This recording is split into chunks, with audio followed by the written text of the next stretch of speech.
കറി തിളച്ച് വരുന്ന മണം കേൾക്കുമ്പോൾ തന്നെ നമുക്ക് ചോറ് തിന്നാൻ തോന്നും. അത്രയ്ക്കും നല്ല മണമാണ്. മാങ്ങായും അതുപോലെ കൊഞ്ചും കറിവേപ്പിലയുടെയൊക്കെ മണം ഇങ്ങനെ തിളച്ച് പൊന്തുമ്പോൾ നമ്മുടെ മൂക്കിലേക്ക് ഇടിച്ച് കയറും. ഇതെങ്ങനെയാണ് ഉണ്ടാക്കുന്നതെന്നുള്ളത് ഞാൻ വിശദമായി പറഞ്ഞുതരാം. ആദ്യം ഒരു അരമുറിയോളം തേങ്ങ എടുത്തിട്ട് അതിനകത്തേക്ക് 3 സ്പൂണോളം മുളക് പൊടി ഇടണം. മുളക് പൊടി നമുക്ക് ആവശ്യത്തിനിടാം. കാരണം ഓരോരുത്തരുടെയും ടേസ്റ്റിനനുസരിച്ച് ഒരുപാട് കൂടരുത്. ഒരു 3 സ്പൂണോളം ഇടാം, 2 ഇടാം. അതുപോലെ തന്നെ മഞ്ഞൾ ഒരു 1/4 സ്പൂണോളം ഇട്ടു. അതുപോലെ മല്ലിപ്പൊടിയും 1 സ്പൂണോളം ഇട്ടു.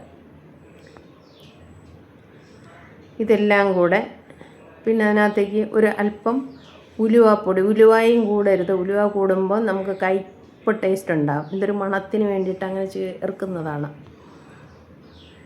എന്നിട്ട് അതിലേക്ക് ആവശ്യമായ വെള്ളവും ഒഴിച്ചിട്ട് അടച്ച് നല്ല പേസ്റ്റായിട്ട് പൊടിച്ച് അരച്ച് നല്ലപോലെ കുറുക്കി അരച്ചെടുക്കുക. കണ്ടല്ലോ, ഈ ഒരു പരുവത്തിന് മതിയാവും. ഒരുപാട് അരയുകയും വേണ്ട, എന്നാൽ ചതച്ചതും ആവരുത്. എന്നിട്ട് ഒരു 1/2 കിലോളം കൊഞ്ച് കാണും. ഞാൻ അത് പൊളിക്കുന്നതൊന്നും കാണിക്കാൻ ഞാൻ വീഡിയോയ്ക്ക് ലെങ്ത് കൂടിയാലോ എന്ന് കരുതിയിട്ടാണ്. അത് നമ്മൾ ചട്ടിയിലേക്ക് ആദ്യം ഇട്ട് കൊടുക്കുന്നു. അതിനകത്തേക്ക് അരച്ച് വെച്ച അരപ്പൂടെ ചേർത്ത് കൊടുക്കുകയാണ്.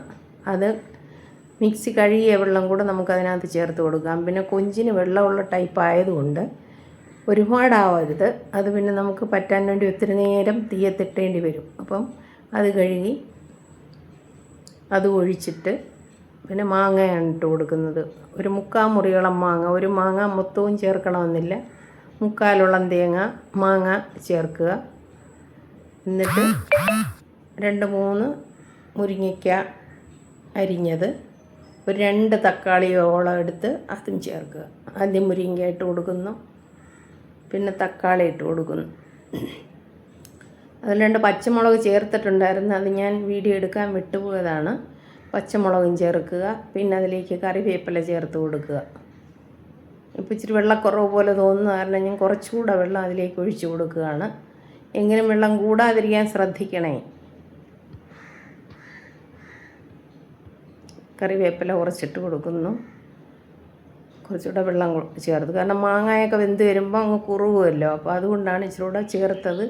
എങ്കിലും കൂടുതൽ ചേർക്കരുത്, കാരണം കൊഞ്ച് വെന്ത് വരുമ്പോൾ വെള്ളം കൂടുതലാവും. ഇനി നമുക്ക് ഉപ്പിട്ട് കൊടുക്കാം. എന്നിട്ടെല്ലാം കൂടെ നല്ലപോലെ ഒന്ന് മിക്സ് ചെയ്യുക.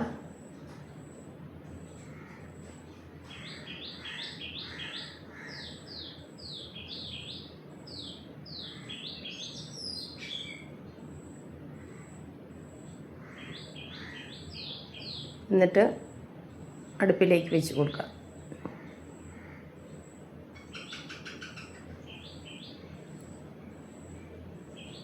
എന്നിട്ടൊന്ന് മൂടി വെച്ച് കൊടുത്ത് അത് വേവാനായിട്ടൊന്ന് അനുവദിക്കുക.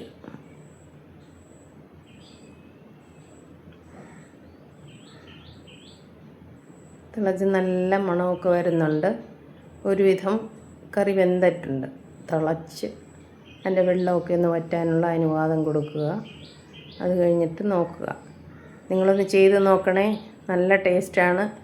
സബ്സ്ക്രൈബ് ചെയ്യാത്തവരുണ്ടെങ്കിൽ ഒന്ന് സബ്സ്ക്രൈബ് ചെയ്യണേ. Thank you for watching. Thank you.